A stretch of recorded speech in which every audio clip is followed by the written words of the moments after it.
What's up, YouTube? Dragon here, and I'm coming at you with another top 10 list. This time, it's my top 10 boss battles. Now, with every top 10 list, there's a few rules and a few exceptions. Let's go over those right now. First, only one boss per game franchise, of course, or else you would have all kinds of cool bosses from just one game. Second off, no fighting games, such as Mortal Kombat, Street Fighter, or Injustice Gods Among Us. As much as I love that game, not even any Dragon Ball Z games. I know. Okay, now, this is how they're going to be rated. First off, it's the build up to the boss throughout the whole game. What leads up to the boss battle? How much do you know about the boss, etc. Second off, the level of atmosphere when you're fighting the boss, when you're confronting them. The music, the tension between the characters, the level design, anything to add a great atmosphere. Next, the level of difficulty, which, while I was playing these, I found easier ways now, but when I was first playing them, they were all pretty difficult. So, yeah. And lastly, how epic was the death or defeat of the boss? Now, these can only be from games I have played, and this is my list. So please, if you disagree with my list, please let me know what your top 10 list would be, and leave a comment below or a video response. I would love to hear your feedback about your top 10 bosses. One last thing before we get this party started, there will be some spoilers if you have not played these games. So, viewer discretion is advised. Number 10. Alright, I'm going to try to get through this really quickly. What defines a boss battle? What makes a boss what it is? Usually, it's a main villain. A boss is something that is stronger or more difficult to defeat that's usually placed at the end of the stage or level. So don't be too shocked with this first entry at number 10. Star Wars The Force Unleashed is a great game series. I love it, and there's quite a few great bosses I could have chosen. But the one that I had the most difficulty with, while playing my first 2 times through actually, was the Star Destroyer. At the end of the Junk World, level I think 8. No, I didn't put Darth Vader, I didn't put the Emperor. Not any of the Jedi you have to fight in the beginning of the game. I put the Star Destroyer because in all technicality, it is a boss. It's the main thing you have to destroy at the end of the level. There's all kinds of minions, shall we say. The TIE Fighters come flying at you. This thing's spitting TIE Fighters at you, and you have to destroy the TIE Fighters and then use your extensive power of the Force to reach out and pull it into the atmosphere and smack it into the side of the planet, destroying it. I love this boss. Yes, it's a boss. Number 9. Number 9 on my list is Alduin from the Elder Scrolls V Skyrim. Now, a lot can argue that it's just another dragon battle, but I disagree. If you level up correctly, he is not that difficult. In fact, he's quite easy, even on Adept and higher. Well, Anyway. But the first few times I played the game, I didn't level up my character that great. I didn't know about how to level it up perfect. So I got up to Sovereign Guard, which is heaven for the Nords. And you join up with the other 3 ancient Nord heroes to fight Alduin. And it was pretty tough. The atmosphere, the music, of course, is always great. But you're in Sovereign Guard fighting this World Eater who's going to destroy all life on Nirn and then replace it with a Dragony-filled world. The atmosphere is great. Like I said, the first few times I played it was kind of hard. I love the death because you don't absorb this soul like you do all the rest. This dragon explodes. And the build-up is pretty good throughout the game, too. He's the dragon in the beginning of the game that saves your neck, quite literally. So Alduin deserves number 9 spot. Number 8. All right, I'm going back a little bit with this one. Number 8 spot belongs to Bowser from Super Mario 64. Not all 3 Bowsers, the final Bowser, the Bowser in the sky. The first 2 battles with Bowser is pretty good. I love the music, the theme of his levels are great anyway. But as soon as you enter that tube and you land in his platform, that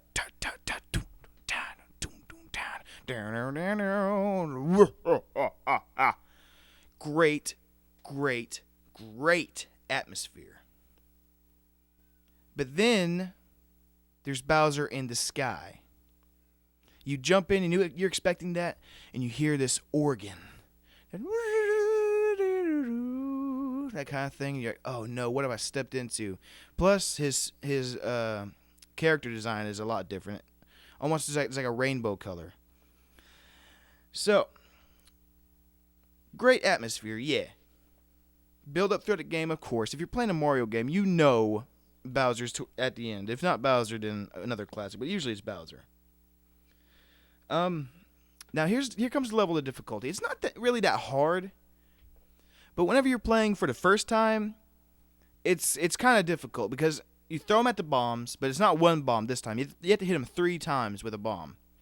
So you grab them by the tail, just like you always do. You whoosh them around, and you throw them at the bombs. You hit him the first time, all right, he comes back, does shockwaves at you. Throw him a second time, he gets mad, and he starts stomping on the battle platform. And then something happens. The edges of the platform crumble away, revealing that the true platform is in the shape of a star. Plus 2 of the bombs have been used. This makes it a lot more difficult to actually throw him at an existing bomb. So, I love this battle, and of course it's going to get on this list. If you played Super Mario 64 as a child, a boss is going to be on this list. Number 7.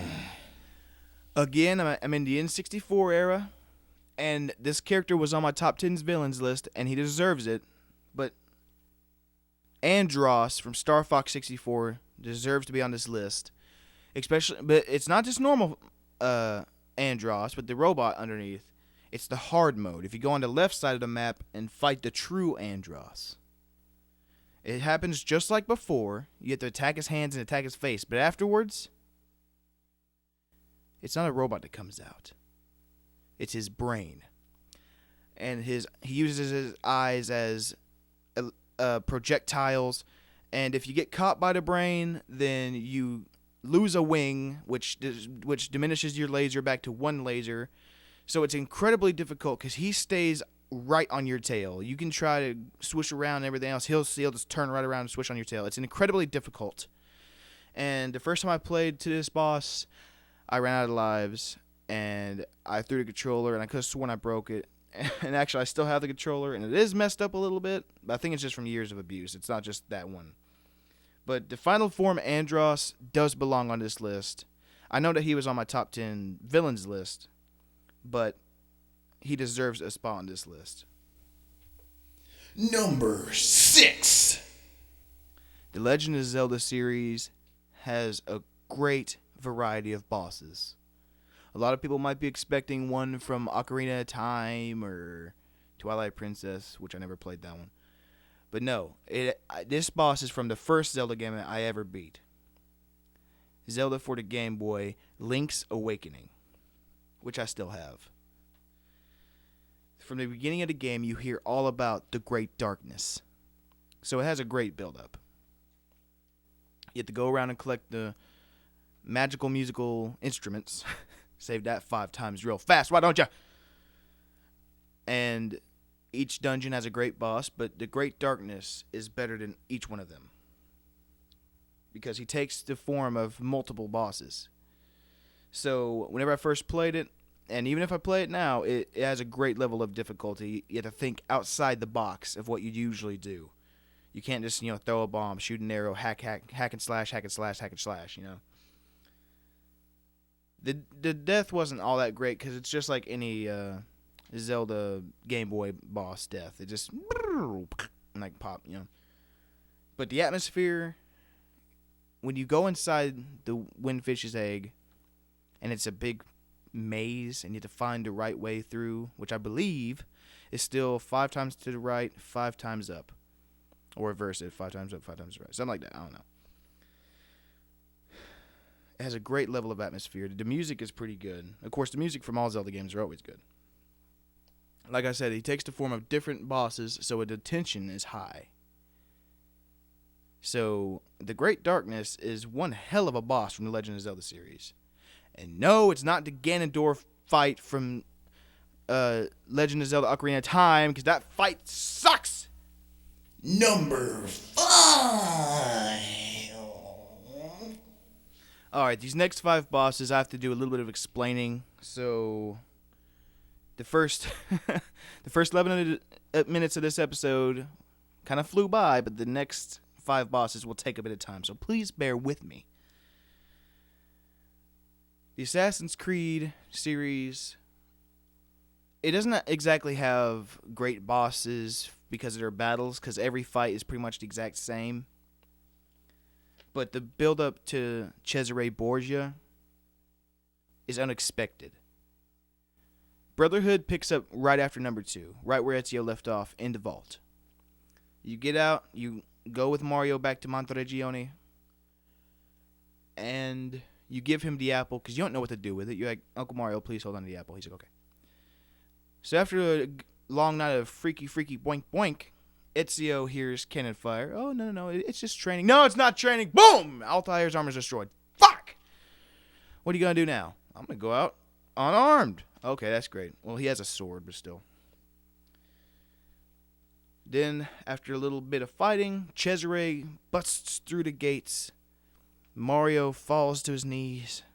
Cesare is holding the apple and grabs a gun that he forced Leonardo da Vinci, one of your closest friends in the game, to make, and kills your uncle. Throughout the rest of the game, you must rebuild your brotherhood, regroup in Rome, and overthrow the Borgias.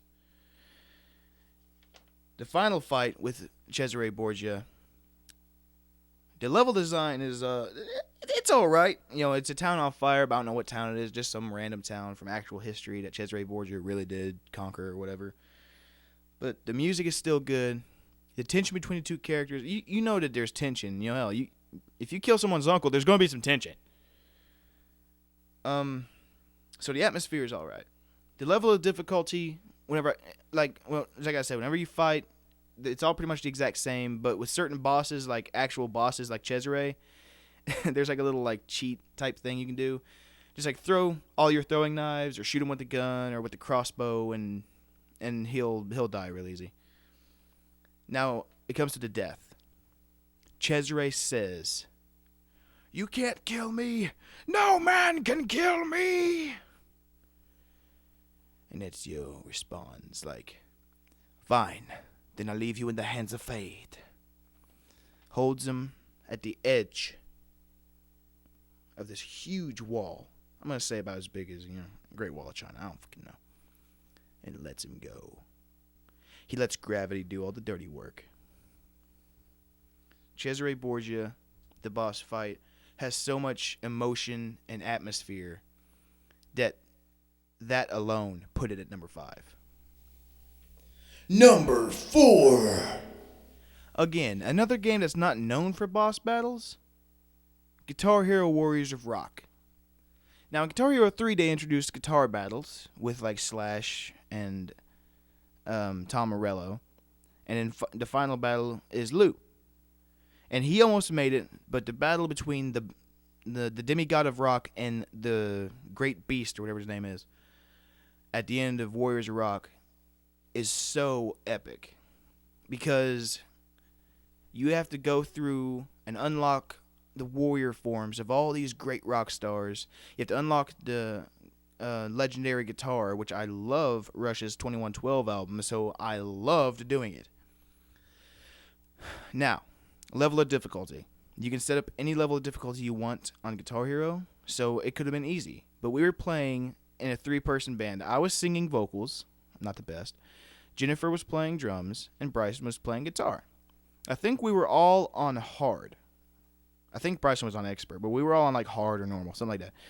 So the 2-part Megadeth song to fight the beast. The first song we got 100%. Boom, there you go. Not 100%. Not 100%. Sorry, we got all the points we could. So at half bar or whatever. But the second song we kept failing at and kept failing at. We had to keep on going at it over and over and over and over again. It was incredibly hard. From the beginning of the game, you hear about the beast from the demigod of rock, Gene Simmons. So there's a pretty good build-up because you're unlocking everyone's warrior potential and unlocking the legendary guitar, and it's really great. The atmosphere, it's awesome.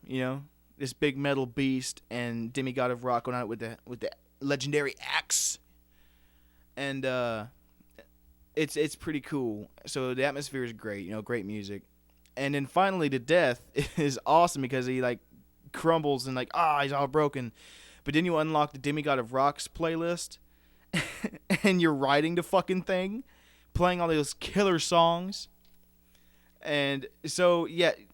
It's an unexpected boss, but he belongs on this list. Let me know what you think. Number 3. The Halo series is not known for bosses. I know there's quite a few bosses on here that aren't known for bosses. Anyway, Halo 2 introduces the first of like actual bosses. There's the Heretic Leader, the Prophet of Regret, even the Scarab in the Metropolis level. I count that as a boss because it's at the end of the level. You must destroy it. Okay, etc., etc. It's one of the easier bosses, but one of the bosses. And of course, the boss battle down here is the main boss battle from Halo 2, Arbiter versus Tartarus. Elites versus Brutes. Now, from the beginning of the game, you see Tartarus. You kind of know he's a jerk, What an asshat, that kind of thing. Great design, though. I love Tartarus. And he has this big, huge gravity hammer with all these special powers that no one's ever seen before Halo 2. So you kind of get like the feeling like this guy's an ass. I hope I don't have to fight him. And then you're like, well, I hope Master Chief gets to fight him. But it's not Master Chief versus Arbiter or Master Chief versus Tartarus. It's Tartarus versus Arbiter because of what happens in the game, and the Brutes destroy the council because Truth told them to fuck everyone over, and it's just a fucking mess. The Covenant's fucked up, man. Anyway, the battle begins. There's Tartarus and 4 Brutes. And Johnson comes in and helps you out. Miranda's there, but she's just standing there being dumb. Johnson has a beam rifle. And like 5 elites run in and just like destroy these brutes. Tartarus jumps onto the platforms and start fighting with the elites. Now, if you're playing on one player like normal or higher, this might be a little difficult because Halo is known for giving you weapons, you run in and go fuck people up, okay? Well, this is what you have to do. You have to strategize. And you can't just run in and fuck them up. Your allies, but mostly Johnson, but your allies will take down his overshield. I know, a brute with an overshield. He'll take down his overshield. Then you have to plant your shots. If you get in too close, even with his overshield down, he will still hit you with that gravity hammer and like one shot kill you. So usually on heroic or legendary, I play with a second person.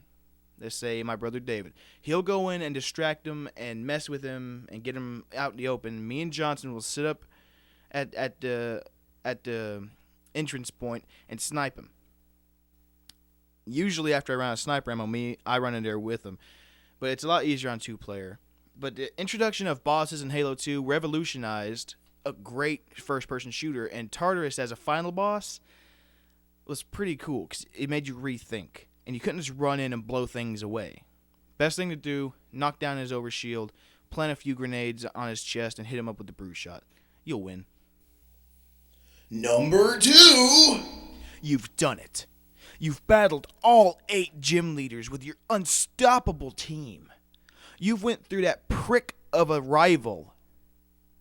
Now, depending on what version you play, this might differ.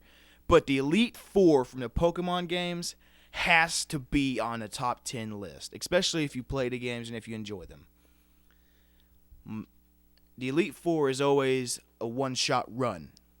So buy up all the revives and health potions you can, because as soon as you start, you cannot stop until you die or you win. I'm talking more about the Generation 1 Elite Four, because they're the ones that usually give me the most challenge. Lorelei, ice types. That's kind of hard, but most of them are like water types, so electric types can usually win. Bruno, rock and ground types. Well, rock and fighting. Now, Bruno honestly should be like the first one because he's way weaker than Lorelei, but whatever. He's usually easy for me to destroy. Agatha, poison and ghost types. This is more of a challenge. If you have a good psychic type, you won't have any trouble. But usually, I don't go with psychic types, especially whenever I was first playing, because I didn't know stats and stuff. I didn't look at it. Back in my day, there wasn't internet to look up crap like that. Then Lance, the dragon trainer. He overuses Hyper Beam so much. Anyway, you fight through him, and if you're lucky enough, you can actually win. Usually the best strategy here is to, after you beat each Elite Four member, before you start up the next one, revive and heal up all your Pokemon. Usually get some potion to restore Poke Power to your hit points.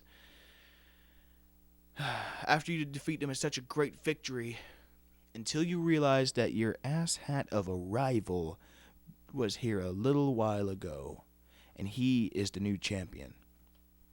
So, what do? You're like, yeah, forget that. I'm going in, balls out. Oh yeah, fuck him up, woo! Sorry. Anyway, the Elite Four and your rival, this is what I'm talking about, like Generation 1, Blue, whatever. Your rival, Blue, and the Elite Four are a great combination of great bosses because the level of difficulty is pretty freaking hard, alright? You have to destroy all of them in one shot. And the thing about your rival is that after each Elite Four member, you get to heal. After you beat Lance, he takes you straight to your rival. You jump in right to the battle. There's no chance to heal. So you might want to have one Pokemon that you don't mind sacrificing. Or just one tank that can take a lot of hits. So the level of difficulty, pretty freaking hard. The atmosphere with the music and the tension between all the Elite Four members and your rival is so great. And then, of course, build up to actually get there. You've been hearing about the Elite Four ever since the beginning of the game. So, of course, you're going to know about them. And you're just hoping that your rival gets the hell out of your way. The epicness of the defeat is pretty damn good. Because you finally get to prove that you are the best Pokemon master in the world. And you even showed up your rival in front of his grandpa. And, yeah, so you're kind of like, fuck you, asshat, or whatever you want to name him. If you have a top 10 boss battles list without one Pokemon boss, there's something wrong in your head. Number 1. This character was number 2 in my top 10 villains list, and he deserves that place, and he deserves this place. Ares from the God of War game. Number 1, of course. Like I described in the top 10 villains, he is a complete and utter villain. And you can already suspect that by the end of the game, he's going to be the final boss. After what he puts Kratos through, all the suffering and trial and error Kratos had to go through, you're hoping and praying to the gods on Olympus that he will be your final boss. Which they kind of tell you about it in the beginning. Kill my brother Ares, etc. Here it is. The atmosphere could not be any more perfect in any game out there. The music, of course, God of War music is perfect. The tension between two characters, if you paid attention halfway through the game, in half of anything, you'll know there's a lot of tension between the characters, and you feel it, and you side with Kratos. Level design, pretty good. You went back to a familiar spot. You're fighting outside the Oracle's temple, next to the statue of Athena holding the giant sword bridge. So the atmosphere is great. The level of difficulty, I'll get to that in a second. The build up throughout the game, like I said, you've been told about it since the beginning of the game. So there's a lot of build up. The level of difficulty, I've been able to beat God of War 1 on easy and normal. And Jennifer got 2 Ares on heroic, but we're having trouble beating him. Now here's the thing. Ares is a 3-part battle.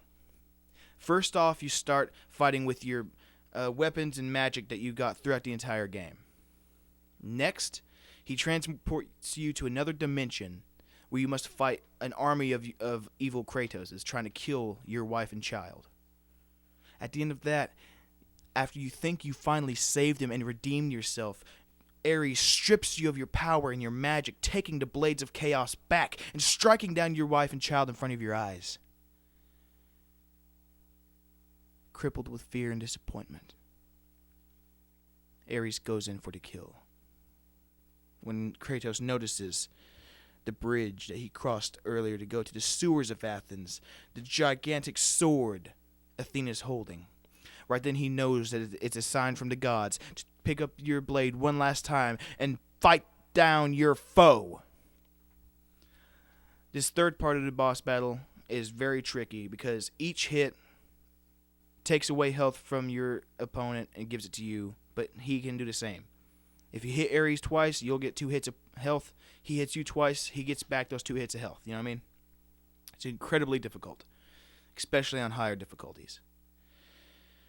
But after all of it, after all of that, after he's like, you can't beat me, and you beat him, he's like, hey, hang on, wait a second.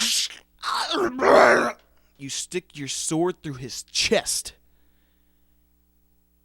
Blood pours out, and he explodes into a nuclear atomic explosion. How no one in Athens suffered, I have no idea, but it's the greatest boss battle I can think of. That's why it's number 1. Now, once again, thank you so much for watching. Make sure to like and favorite, and even subscribe to my channel for more stuff. More fun videos like top 10s and musical things, and even a little bit of gaming. Again, let me know what your top 10 boss battles are in the comments below or in a video description. I would love to see them, especially if you disagree. Now, I have 2 more top 10 lists in the works, plus a lot more ideas. I have a top 10 badass video game characters list, which I'm having a lot of trouble making up my mind, and a top 10 most disappointing video games list, which is half done, and I'm going to be putting that up in the next week or so. So look out for those. Thank you so much. Like, favorite, subscribe, etc. I'll check you next time.